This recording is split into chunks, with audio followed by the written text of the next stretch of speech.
Hello friends, welcome to the new episode of my channel I Prince. তো এই ভিডিওতে কয়েকটা আপডেট দেবো এবং একটা ব্যাপার নিয়ে আমার মনে হলো কথা বলা দরকার, যে কারণে বলবো কিছু পয়েন্ট অফ ভিউ রয়েছে সেটা নিয়ে কথা বলবো।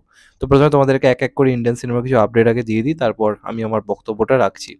তো একদম প্রথমে যেটা নিয়ে কথা বলবো সেটা হচ্ছে রজনীকান্তের আপকামিং সিনেমা যেটা আসছে লাল সালাম, যেটা বেসিক্যালি রজনীকান্তের সিনেমা নয়, বিষ্ণু বিশাল মেন অ্যাক্টর। সেখানে একটা মানে ইম্পর্টেন্ট ক্যামিও রোলে আমরা রজনীকান্তকে দেখতে পাবো, যেটা খুব ইফেক্টিভ হতে চলেছে। এবং এটা ডাইরেকশন করেছে হচ্ছে রজনীকান্তেরই মেয়ে। এবং 3 এর পরে এটা সম্ভবত ওনার আরকি সেকেন্ড কাজ, যতদূর আমার মানে ধারণা। তো এটার রিলিজ ডেট অ্যানাউন্সমেন্ট ভিডিও আজকে এসেছে। প্রথম কথা, ভিডিওটা তো মারাত্মক কিক-অ্যাস হয়েছে। রজনীকান্তকে দারুণ লাগছে। এই বয়সে যেভাবে অ্যাকশন-ফ্যাকশন করছে, ওই চরিত্রটা যদি আধ ঘন্টার জন্য থাকে কাঁপিয়ে দিয়ে রেখে দেবে। তো তার সঙ্গে, সঙ্গে এ আর রহমানের যে ব্যাকগ্রাউন্ড মিউজিকটাও বাজছে। অনেকদিন পরে এ আর রহমানের সেই পুরোনো ভিনটেজ ব্যাপারটা পেলাম। এ আর রহমান যখন মাস মিউজিক দেয় তখন একটা অন্যরকম দেখবেন ভাইবস কাজ করে। তো সেই জিনিসটা রয়েছে। তো লাল সালামের রিলিজ ডেট আজকে জানানো হয়েছে অফিসিয়ালি 9th ফেব্রুয়ারি রিলিজ করছে ওয়ার্ল্ড ওয়াইড সিনেমাটা। তো দেখা যাক কেমন হয়। তো একদম ফাইনাল যেটা আপডেট হচ্ছে 9th ফেব্রুয়ারি এটা রিলিজ করছে। তো দেখা যাক কি হয়। তারপর যেটা নিয়ে কথা বলবো সেটাও একটা খুবই বড় আপডেট এবং আমার মনে হয় এটাও প্রত্যেকের জানা খুবই দরকার। সেটা হচ্ছে বেসিক্যালি এসআরকের আপকামিং সিনেমা নিয়ে। তো এসআরকে আমরা যদি দেখি 2023 এর কথায়, বেসিক্যালি মেইনস্ট্রিম কমার্শিয়াল কাজই বেসিক্যালি করেছে। যেগুলো হিসেব মতো ডাঙ্কিটা একটু অন্যরকম এক্সপেরিমেন্টাল কাজ ছিল। তো এবার যেটা জানা যাচ্ছে এসআরকে তার যে আপকামিং প্রজেক্টগুলো প্ল্যান করছে সেখানে মাস আর ক্লাসের কিন্তু মিশ্রণ থাকতে চলেছে। আমরা যদি 90s এর এসআরকে এর ফিল্মোগ্রাফি চেক করি, দেখবেন সেখানে মাস মুভিও রয়েছে, অন্য ধরনের সিনেমাও কিন্তু রয়েছে। এসআরকে কিন্তু একটা স্বদেশের মতো সিনেমাও কিন্তু করেছে। তো এখন যেটা জানা যাচ্ছে এসআরকে কিন্তু একটু অন্যরকম পার্টে আমরা দেখতে পেতে পারি তার আপকামিং প্রজেক্টগুলোতে, এবং তার মধ্যে একটা কিন্তু ভিশাল ভারদ্বাজের সঙ্গে তার আপকামিং কাজ। ভিশাল ভারদ্বাজের ডাইরেকশন নিয়ে কিছু বলার নেই, অন্যরকম উনি ডাইরেক্টর। তো এখন যেটা জানা যাচ্ছে এসআরকে নিজেকে ভাঙতে চাইছে এবং সেই কারণে ভিশাল ভারদ্বাজের যে একটা পার্ট আর কি, একটা চরিত্র খুবই পছন্দ হয়েছে এসআরকে, এবং এসআরকে এটা করতে নাকি রাজি রয়েছে।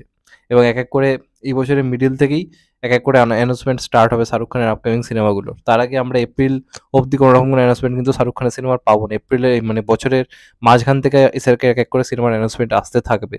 তো দেখা যাক ফাইনালি কি হয়। এই বছর তো এসআরকে কোনো কাজ আসছে না, তবে এসআরকে ভিশাল ভারদ্বাজ যদি জুটি ফেরে বিরাট ব্যাপার হবে। এটা সত্যি হাঙ্গামা মাচিয়ে দেবে। আমার তো ব্যক্তিগত মনে হয়, মানে বক্স অফিসে কতটা মাচাবে জানি না। একজন সিনেমা প্রেমী হিসেবে এটা সত্যি দরকার ছিল। এসআরকে একটা অভিনেতা হিসেবে পাওয়া, আবার অনেকদিন পর এক্সপেরিমেন্টাল রোলে দেখতে পাওয়া, আই থিঙ্ক তার থেকে ভালো কিছু হতে পারে না। তো দেখা যাক ফাইনালি কি হয়।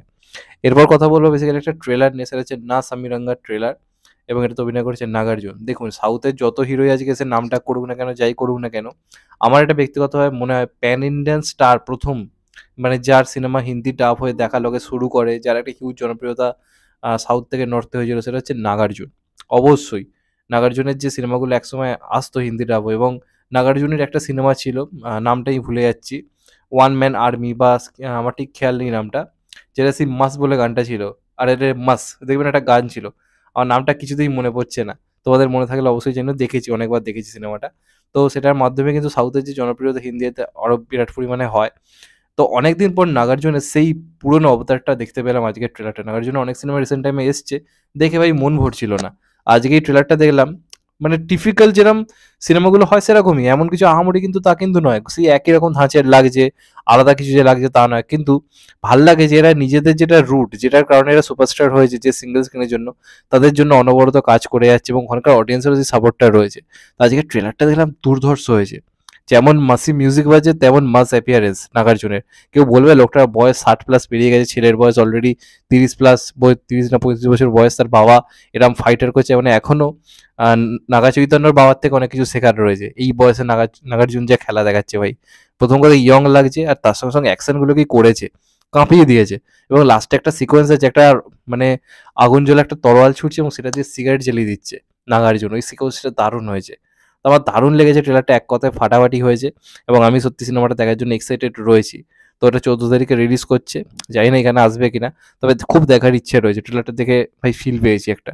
তো দেখা যাক ফাইনালি কি হয়। তো এইগুলো ছিল মোটামুটি আপডেট। এবার আমি একটা বক্তব্যে আসছি। তো রিসেন্টলি রিলিজ করেছে মেন্টালের ট্রেলার। অনেকেই এটাকে ক্রিটিসাইজ করেছে, কেউ কেউ পুরোপুরি ক্রিটিসাইজ করেছে। এবার আমার একটা বক্তব্য রয়েছে, যে ক্রিটিসাইজ করছে তাকে দেখছি প্রচুর পরিমাণে খিস্তি দেওয়া হচ্ছে, তাকে বলা হচ্ছে যে ইচ্ছা করে যে মানে নেগেটিভিটি করছে, ইয়াসের সঙ্গে হয়তো ব্যক্তিগত কিছু খারাপ রয়েছে, এরকম অনেক রকম বক্তব্য দেখতে পাচ্ছি। আমিও এটা ফেস করতাম, হয়তো আমি অ্যাভারেজ বলেছি বলে, কারণ আমি ভালো খারাপ মিশিয়ে বলি, পুরোটা খারাপ বলিনি। অ্যাভারেজ মিশিয়ে ভালো খারাপ মিশিয়ে বলেছি বলে আমি খিস্তিটা খাইনি, তাহলে হয়তো আমিও খেতাম। কিন্তু আমার কথা হচ্ছে এই যে অডিয়েন্সরা যারা রয়েছে, যারা বেসিক্যালি সবার কথাই বলছি না, যারা এই জিনিসটা করে। যেমন আমি যখন আ ধরুন আমি কথার কথা বলছি, আজকে ইন্সপেক্টর নটিকে যখন এসেছিল আমি তখন রিভিউ করতাম না। এবার আমার যে দর্শক হিসেবে দেখে আমি যদি খারাপ বলতাম, আমি জানতাম প্রচুর খিস্তি খেতাম। খাওয়াটাই স্বাভাবিক। তারা ফ্যান্সরা দিচ্ছে। এবার আমার কথা হচ্ছে সোশ্যাল মিডিয়াতে একজন রিভিউয়ার যখন বক্তব্য রাখছে, তার কিছু পয়েন্ট খারাপ লাগছে, সেটাকে ওপেনলি তার মনে হয়েছে রোস্ট করার মতো সে রোস্ট করছে। এবার আমরা হচ্ছি ক্রিটিক্স। মানে আমাদের বলা না বলা আল্টিমেটলি কিছু যায় আসে না। এটা আমাদের পেশা যে আমাদের একটা কাজ দেখে কেমন লাগছে সেটা বলা। আল্টিমেটলি সিনেমা হিট করায় কারা? অডিয়েন্স। তো সেই অডিয়েন্স যদি হলে না যায় তাহলে তো কিছু লাভ হবে না। আজকে আপনি খিস্তি দিচ্ছেন সেই রিভিউয়ারকে, নানা রকম জ্ঞান দিচ্ছেন যে এই আপনি কেন করে এটা বলতে পারেন, এটা কিভাবে বলতে পারে।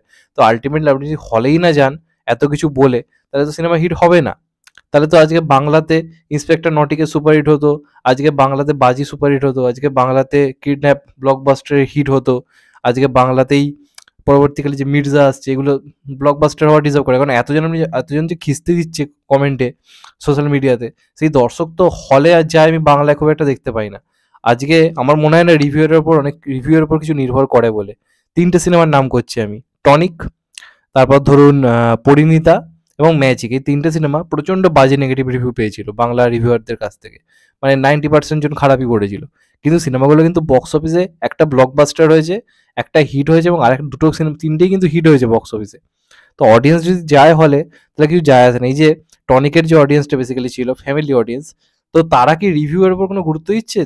তারা কিন্তু তাদের যে সিনেমাটা পছন্দ হলে গিয়ে দেখতে যাচ্ছে। তো সেই সিনেমার ১০ জনের মধ্যে ১০ জন যদি খারাপ রিভিউ দেয়, আল্টিমেটলি কিছু তো ক্ষতি হচ্ছে না। সিনেমা তারা দেখতে যাচ্ছে, সিনেমা হিট হচ্ছে। তো এই যারা মেইনস্ট্রিম কমার্শিয়াল সিনেমা যারা দর্শক, যারা বারবার বলে যে কমার্শিয়াল সিনেমার পাশে দাঁড়াতে হবে, তোমরা কেন খারাপ বলছো? আল্টিমেটলি আমাদের খারাপ বলায় বা ভালো বলায় কিচ্ছু লাভ হবে না। আপনারা এত খিস্তি দিচ্ছেন, এত কথা বলছেন, আপনারা যদি প্রত্যেকেই সিনেমাটা গিয়ে হলে গিয়ে দেখেন মেন্টাল, আমি বিশ্বাস করুন খুব খুশি হব যখন দেখবো বুক মাই শোয়ে সত্যি হলে লোকে ২০০ টাকা টিকিট কেটে এই সিনেমাটা দেখতে যাচ্ছে। কারণ আপনারা তো বলছেন পাশে দাঁড়াতে হবে, পাশে দাঁড়াতে হবে। তো আপনারা সত্যি যদি ২০০ টাকা টিকিট কেটে মাল্টিপ্লেক্সে যদি সিনেমাটা দেখতে যান, তার থেকে বড় জয় তো আর কিছু হবে না। তো আপনারা সেটা করুন না। একটা রিভিউয়ার কি খারাপ বলছে সেটা নিয়ে সারাদিন পড়ে তাকে অ্যাটাক করছেন, নানা রকম কথা বলছেন। আল্টিমেটলি এটা কিন্তু কোনো লাভ নেই। আজকে তাকে এটা ফেস করতে হচ্ছে, কালকে আমাকে ফেস করতে হতে পারে। কিন্তু এই জিনিসটা করে আল্টিমেটলি কোনো লাভ নয়। আপনারা যে খারাপ বলছে তাকে খিস্তি দিচ্ছেন মানেই যে আপনারা বাংলা সিনেমার পাশে দাঁড়িয়ে গেলেন, কমার্শিয়াল সিনেমার পাশে দাঁড়িয়ে গেলেন। আল্টিমেটলি তা কিন্তু নয়। তো এই ব্যাপারটা কিন্তু বুঝতে হবে। আমার ব্যক্তিগতভাবে এটা মানে মনে হয়। যে কারণে বললাম। কারণ একজনকে এটা দেখছি ফেস করতে হচ্ছে, কারণ নাম আর বলছি না। আমার খুব খারাপ লাগলো দেখে। কারণ একটা সময় আমিও এটা ফেস করেছি। অন্য কেউ ফেস করেছে। তো আল্টিমেটলি আমাদের খিস্তিতে কোনো লাভ নেই। যে পরিমাণ দর্শক খিস্তি দেয় তার যদি 10% হলে যায়, সিনেমা অনেক, অনেক বেটার বিজনেস করবে। আমাদের এখানে আরো বেশি করে মেইনস্ট্রিম কমার্শিয়াল কাজ হবে। কারোর খারাপ রিভিউ দেওয়াতে তাকে খিস্তি দিলে কমার্শিয়াল সিনেমা হিট হয়ে যাবে না, কমার্শিয়াল সিনেমার সংখ্যা বেড়ে যাবে না। তো আগে এটা বুঝতে হবে। যাই হোক, এটা আমার মনে হলো একটা পয়েন্ট অফ ভিউ একজন রিভিউয়ার হিসেবে বলার, যে কারণে বললাম। তোমাদের এটা নিয়ে কি মতামত অবশ্যই কমেন্ট করে জানাও। আর যদি চ্যানেলটা নতুন হয়ে থাকো চ্যানেলটাকে সাবস্ক্রাইব করে দিও এন্ড কেটে দেবে বেল আইকন। ভালো থেকো সবাই। Take care. নমস্কার। আবার দেখা হবে কত ভাই। সবাই ভালো থেকো, সুস্থ থেকো। Take care. নমস্কার। আবার দেখা হবে।